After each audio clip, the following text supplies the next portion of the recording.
titled Section 5 Cramer's Rule because that's really kind of like the big idea from this, because Cramer's Rule is what we use to solve the system of equations. And remember, this is going to be your third matrix method for solving a system of equations. So you can do the same thing 3 different ways. In Chapter 8, you're going to study and practice all 3 ways. Moving forward, you could choose which method you prefer. Okay. Before we actually get to the Cramer's Rule part, though, I want to finish from an idea we kind of talked about yesterday, the area of a triangle using determinants. We talked about testing for collinearity using determinants. Another method of determinants is writing an equation of a line. So you know how to write equations of lines given 2 points. I would guess a lot of people would say, like, calculate the slope between the 2 points. That would be your m. And then you could take your m and one of the points and plug it into either slope-intercept form, y equals mx plus b, or some of us might use our point-slope form, y minus y sub 1 equals m times x minus x sub 1. Okay? And either method works. Matrices and determinants will also help us get equations of lines. What's really interesting about using the matrix and determinant method with 2 points is it gets you closer to a standard form equation, ax plus by equals c, than to the standard slope-intercept form, which we normally write things in. Okay? So here's the information you need to put in your notes. Given any 2 points, x sub 1, y sub 1, x sub 2, y sub 2, the equation of the line will be the determinant for x, y, 1. And notice those are just the variables x and y. They are not actual points, so they'll always be left as variables. And then you put in your points. X sub 1, y sub 1, 1. X sub 2, y sub 2, 1. It's very similar to our area formula from yesterday and also our test for collinearity, but instead of having 3 points, we're only given 2. So that first row is now replaced with the variables, which we would see in the equation of a line. And that should be set equal to 0. Okay. And that kind of builds off of the collinearity test, right? In order for them to be on the same line, the determinant would be equal to 0. Okay, so we're going to say that that's still true. Okay, so let's put this to use and write an equation of a line before we get into Cramer's rule. Find the equation of a line passing through the 2 points, -3, -1, and 3, 5. Again, there are old methods of doing this. They would probably come to you more often if you saw a question, next year in calculus about writing the equations of a line. You'd probably go slope and slope-intercept form, something like that. But you could use matrices. So if I use my matrix method, I'm going to start with a determinant. My first row is going to be x, y, 1. When writing the equation of a line, you have to have x and y as variables somewhere. So we put them in the first row. And then it doesn't matter which point is x sub 1, y sub 1, and which point is x sub 2, y sub 2. You get the same answer either way. I'm just going to go in order here. -3, -1. Put a 1 in the last column. And 3, 5. Put a 1 in the last column and set it equal to 0.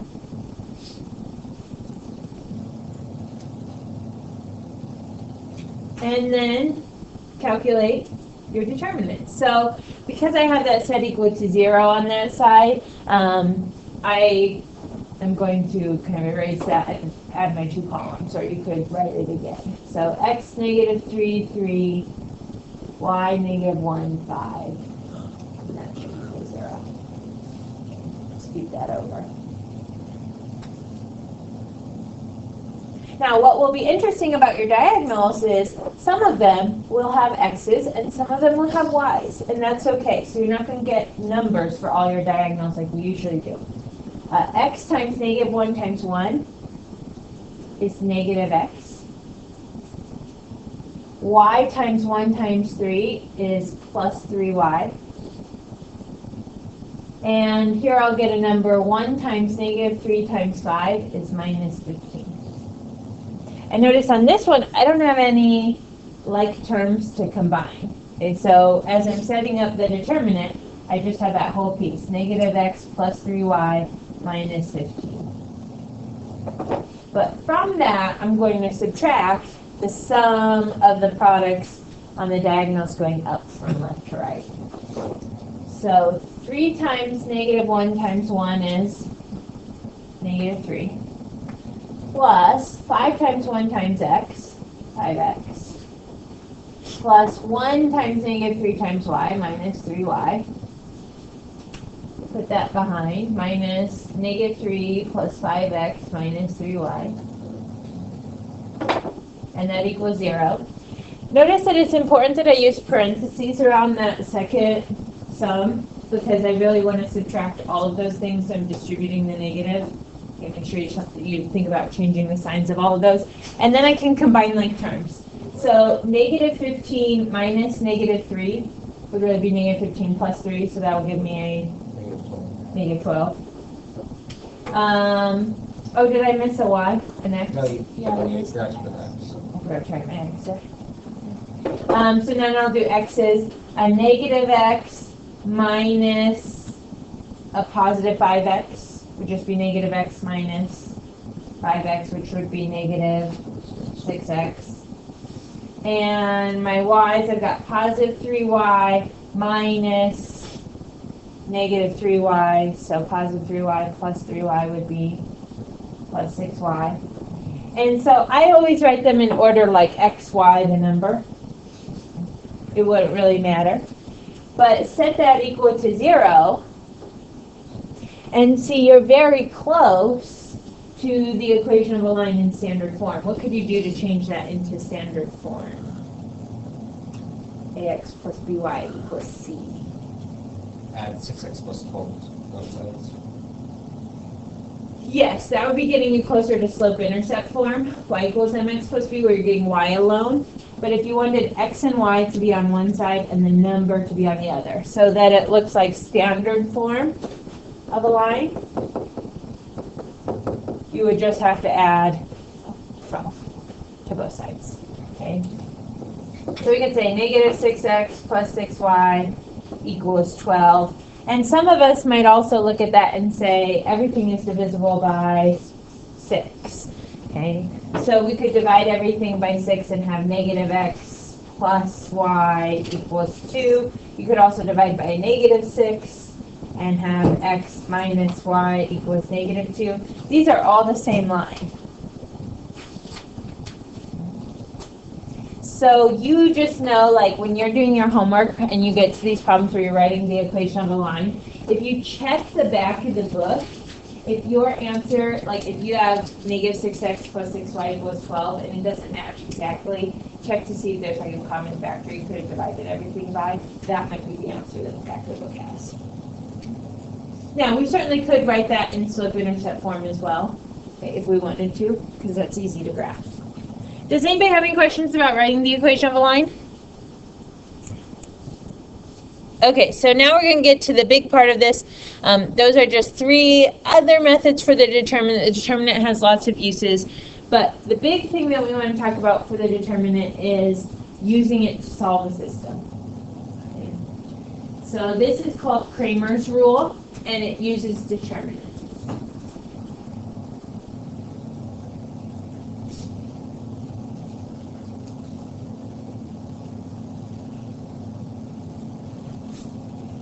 If you use determinants, the solution to a system, and remember the solution to a system is usually like an ordered pair or an ordered triple, okay, where you're solving for multiple variables. The solution to the system is x will equal, and I'm going to use some notation here, and I'll talk about what they mean. D sub x divided by d.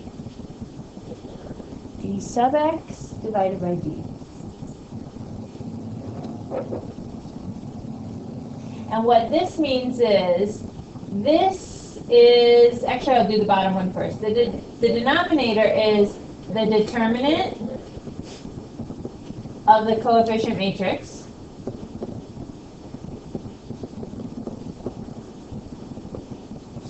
So we know about the coefficient matrix from when we wrote matrix equations in section 8.3. It's just the square matrix made up of all the coefficients to your variables.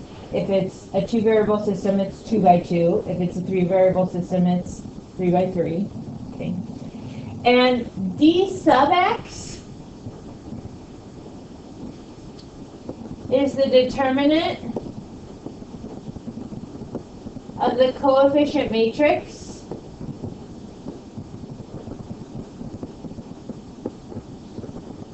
when the x column is replaced with the constant.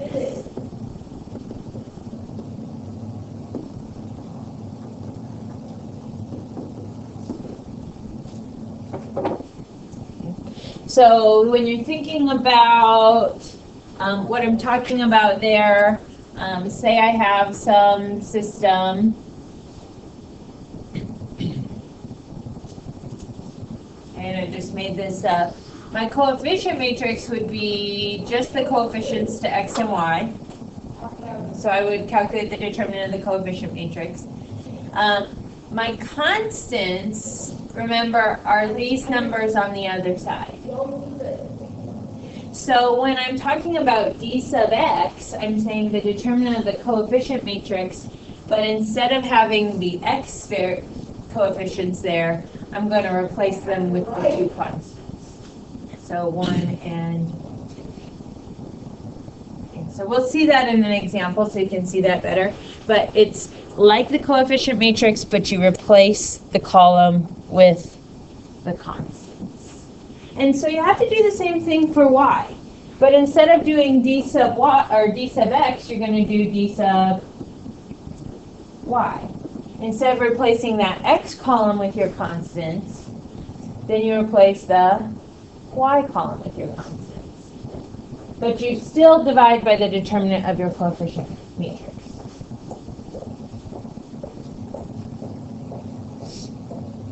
Now, if it's a 2-variable system, that's all you would have to do. If it's a 3-variable system, you would have to have a third one for z. So you could add to your notes if you wanted to. Z is equal to d sub z divided by d, where you would then replace the z column with the constants divided by the determinant of the coefficient matrix. So it's lots of determinants. Okay. And some of us might say after today, oh gosh, I really like Cramer's rule. I don't mind doing determinants. I like that better than inverses. That would be okay. Let's look at an example, see how this works. 3x plus 4y equals 1, and 5x plus 3y equals 9.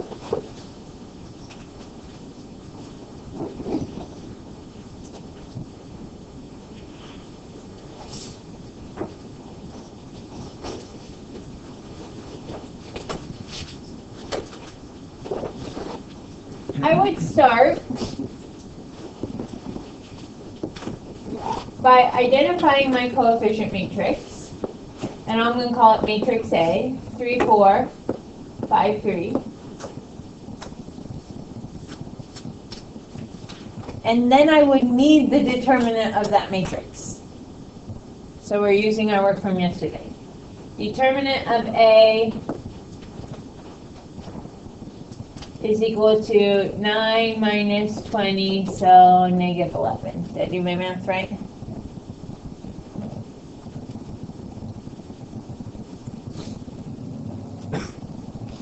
Okay, so I'm going to use that negative 11 when I solve for x and when I solve for y. It's going to be the denominator when I make my solution. I'm going to start by solving for x.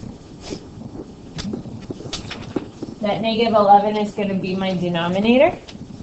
My numerator is going to be the determinant of the coefficient matrix. So I'm going to put the determinant bars up here for 2 by 2. But think about in your coefficient matrix, 3 and 5 are the coefficients to x. 4 and 3 are your coefficients to y. If you're solving for x, replace the x's. So instead of writing 3 and 5, I will write 1 and 9. Okay, so in the X column, put the constants. In the Y column, hey Jesus, can you grab the door since it's such a distraction to you, please? Just kick the thing out. Okay. So I replace the X column with 1 and 9. I leave the Y column alone, 4 and 3.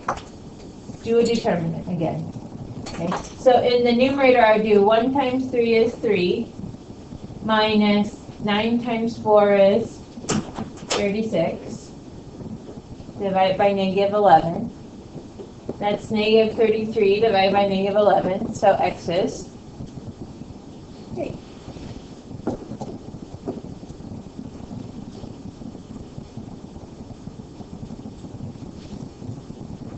Now I gotta do Y. So I'll go back. Remember, you're going to keep using the determinant of your coefficient matrix, so Y is going to be a new determinant divided by negative 11. Okay, always go back to your coefficient matrix. To solve for Y, I go to my coefficient matrix, but instead of replacing the X's, now I'm going to replace the Y column. So where I have 4 and 3, I'm going to sub in those constants, this time 1 and 9 again.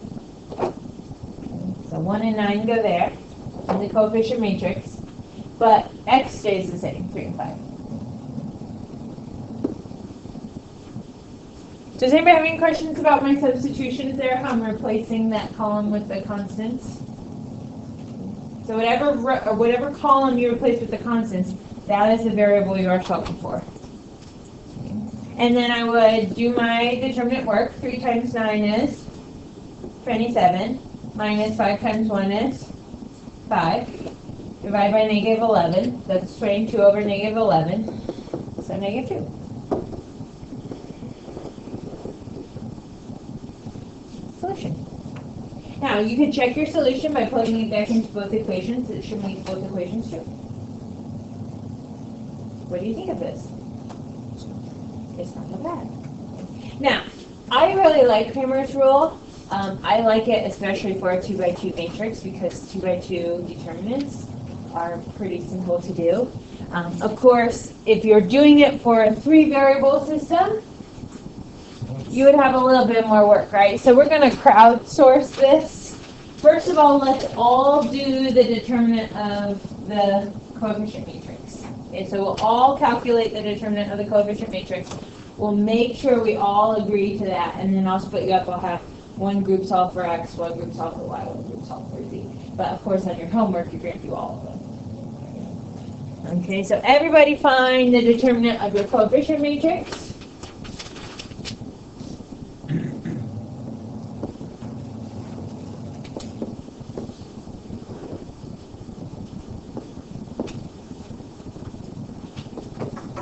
Step back, make sure I have all my signs correct.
Seem right? So your determinant for the coefficient matrix is 55? What's that? Yeah. You got 45? Did you get 29 and negative 26? Yes. Oh, So it's I 29. got negative 16 when I first did it too, but negative 24 plus negative 12 is negative 36. And then add 10 so you get negative 26. Okay, so can I have this group, you guys solve for x. So you will replace the x column with your constants and do a 3 by 3 matrix. You guys do y. And you guys do z. So solve for your respective variable. And you can kind of check with each other in your groups. Your group should come to, like your side of the room should come to consensus.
I'll tell you this hint. They come out to nice integer answers. So if you're not getting an integer answer at the end, maybe do that comparison of like, what are the numbers you got at the bottom? What are the numbers you got at the top? And when you add them together, what did you get? Because you probably have a sign error or a calc error.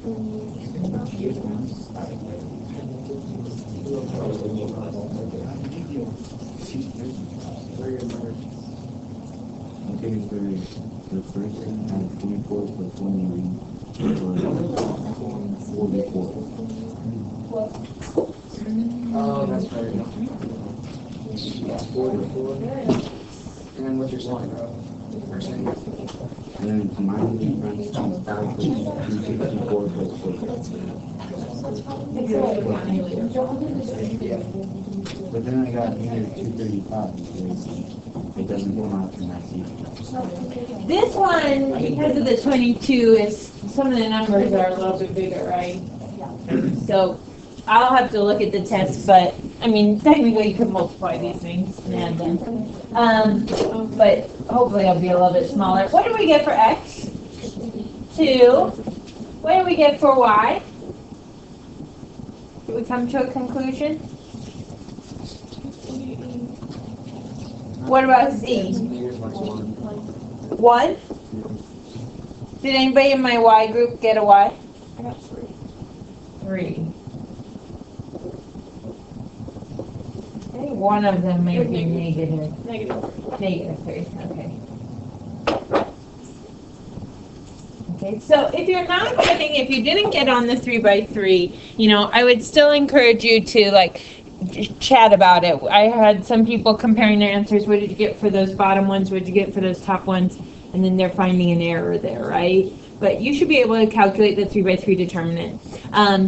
And I didn't show the work, but I did show that line where I just went through every column and I replaced the x's with 12, 1, 22, then I replaced the y's, then I replaced the z's, leave the other 2 columns alone, calculate a determinant. Okay? Okay, so your homework assignment, oops, sorry, is 1, 2, 3, 4, 5, 6, 7 questions long.